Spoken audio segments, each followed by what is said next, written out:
Well, we're back for another installment of the Bald Chef of Bergamo. And today we're going to make focaccia. My daughter loves focaccia bread. It's a great little snack, nice little treat. And it's good for kids. So we're going to make it at home. That way we don't have any of these artificial ingredients.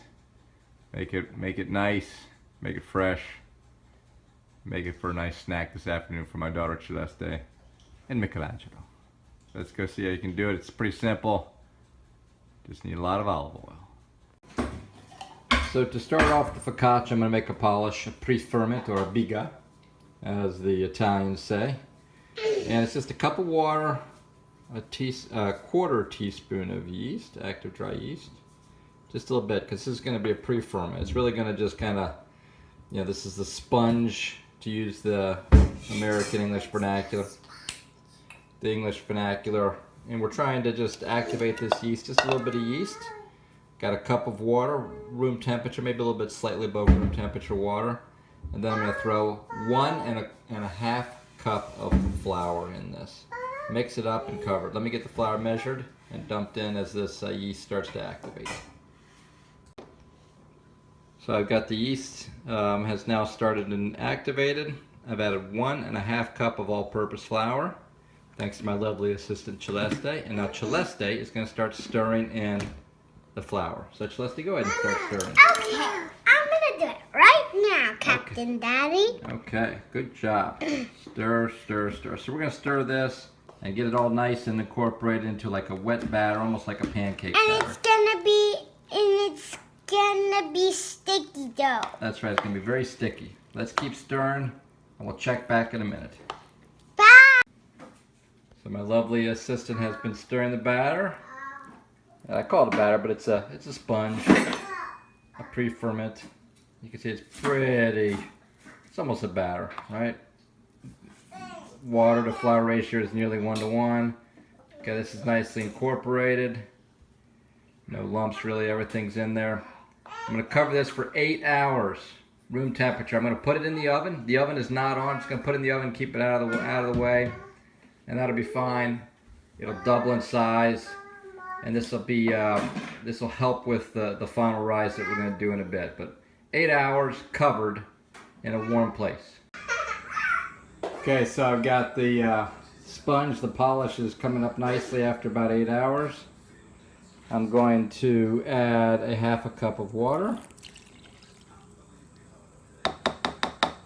and then I'm going to add 1/2 teaspoon of yeast. And then I've got 1.25 teaspoons salt, 1 teaspoon of garlic powder, and probably 2 teaspoons of rosemary. Let me get this in, mixed up, and then I'm going to start adding slowly. Actually, before I do that, then I'm going to add the olive oil, 1/3 cup of olive oil. And then I'm going to slowly add some flour. Let me get the ingredients in, and then I'll mix them up. I'll start to add the flour, and you can see how we incorporate. You don't want to add all the flour at once because you want to make sure you get the sponge well mixed. All right, my lovely assistant is mixing the sponge. I got the olive oil in. I'm going to add the salt, garlic powder, get in there, and rosemary. Let me get that all in there. And then I'm going to slowly but surely add a little bit of the flour, not all at once. And then we're going to mix it up here. I'm going to stop, and then I'll mix it up a little bit more. Then I'll get the rest of the flour in. We'll check back at that time. My lovely assistant is doing a fantastic job of stirring. Maybe another minute or two of this. I'm going to add the rest of the flour. So I've added about half at this point. Getting really sticky, right, Celeste? Yeah. Got the long-haired lady Celeste's helping with this. Keep stirring, don't worry about your hands. Stir, stir, stir. Add the rest of the flour here in a minute. Okay, so I've got this incorporated, not perfectly, but I got all the flour in. I'm going to dump it onto a well-floured surface. Again, I'm going to knead it for about 5 minutes. Get it nice and kneaded, rounded. Let's get a good dough. Let's see what we can do with this. So I've got the dough kind of kneaded out, and I put it in a bowl with olive oil in it. Just a little bit of olive oil. I'll sprinkle a little olive oil on top. I'll cover this and let it rest for a couple hours. Double in size, maybe even 3 hours, double in size. Then degas it, and we'll lay it out into a rectangle. But right now, just cover it. Cover saran wrap, let it rise. Let it do its thing. Again, we didn't add a lot of yeast because that pre-ferment, the biga, the sponge is helping it to grow. All that reactions going on with that yeast, and then it just builds up. So it's developing its own self-rising capability. So you don't need a lot of yeast for this type of technique. So again, just a little bit of olive oil on top again. Cover it, let it rest, proof.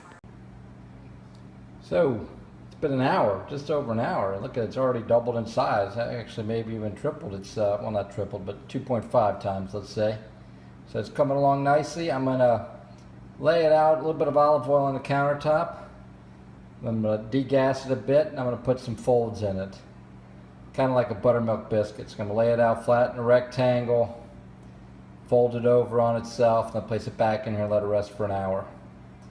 I'm just trying to incorporate a little bit of layering in this, and then let it rest again, a little bit of rise out of it before we do the final orientation for putting it on a pan and baking it. But right now, let's lay it out, a little bit of olive oil, maybe a teaspoon, 2 teaspoons of olive oil. We're not going to knead it, we're not going to work it, we're just going to spread it out, degas it, and fold it over. Let me get it spread out and show you. So again, flatten it out and then kind of just put it into thirds. It's not a perfect third, you don't need a perfect third, and you can see a little bit of the olive oil there that kind of coated on top.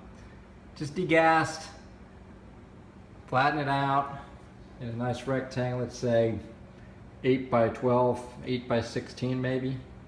Fold into thirds. Then I'm going to throw it back in, cover it, and let it sit there for an hour. Okay, check back in an hour. Alright, so this is risen just a little bit more after I folded it. I'm going to throw it on a rectangular plane with some parchment paper. Degas it. I'm going to put some dipples on it, rub some olive oil on it. Let me get it laid out, flattened out. Then we'll start the process of how we want to doctor up the focaccia. Okay, so I've got it laid out in a rectangle, doused with a little bit of olive oil. And I'm going to spread around the olive oil. And this is the fun part. Get your hands dirty. And then I'm going to poke. Have fun. Get your hands dirty. Get the kids involved. Of course, Celeste's out at the pool. But let's poke. Get these in there. Let this rest for, while you're heating the oven, I'm preheating the oven to 475. So I'm going to let this rest with these holes poked in it. And then I'm going to sprinkle on a little coarse sea salt, maybe a little rosemary, a little bit of little rosemary. And then I'll throw some onions in as well. Kind of show you what we got once we get this ready to put in the oven.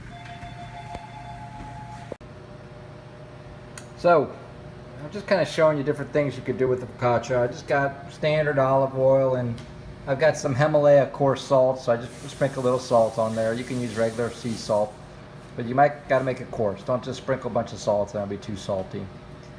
Just top this corner here with a little bit more rosemary. And then over here I fried some onions, threw those on there, just so we can have a different various options here with this focaccia. Again, I'm going to put it in the oven for 475, at 475, probably for 15 minutes, and just take a look at it. Now you're going to have to play it by ear. You don't want to burn it, but you want to get a nice little crust on it. So the oven's about ready. We'll throw it in the oven, see what it looks like in 15 minutes. And here you go, the final product. Took about 20 minutes, nice crust. Beautiful. See the different layers of flavors depending on what corner you want. We're going to slice this up, serve it to a room full of kids. Bald Chef of Bergamo. Good eats, hot treats.